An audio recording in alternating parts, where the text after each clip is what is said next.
Hello mga B! For today's vlog, tuturuan ko kayo kung paano kumita sa Pupo Live application.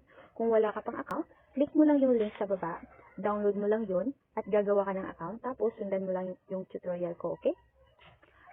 Kapag nakagawa ka ng account, next mag-face authentication ka. Ma-approve yan within 30 minutes. Take note, dapat wala kang dating account. Pag na-approve na, mag-live ka kaagad within this day kasi may new user task ka. Kasi mataas ang makukuha mo na po. Sa rewards, at i-click mo ang delete task.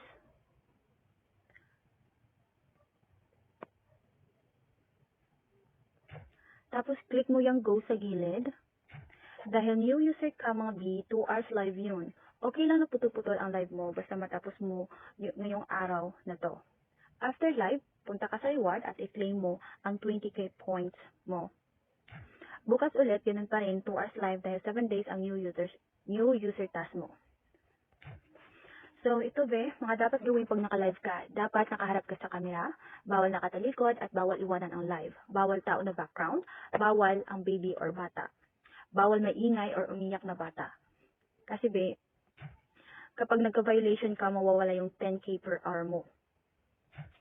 Magiging ordinary host ka na lang, katulad ko, 1k per hour na lang ang ma-receive mo everyday. So, sayang yun, So, iwas violation, okay? So, ito, tuturuan kita paano mag-silent habang naka-live ka para iwas violation. So, punta tayo sa party live.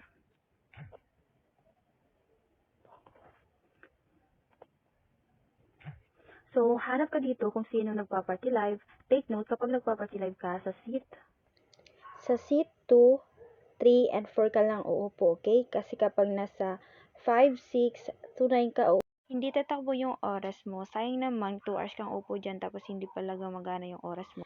So ngayon, tuturuan kita kung paano mag-silent habang naka-live ka para iwas violation, okay?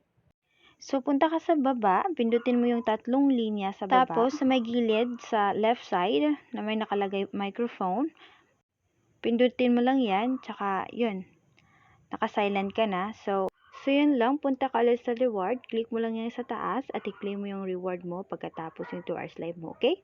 So yun lang for today's vlog mga B. Abangan nyo yung next vlog ko kung paano mag-withdraw kay Pupo gamit si Gcash at iba pa. So yun lang.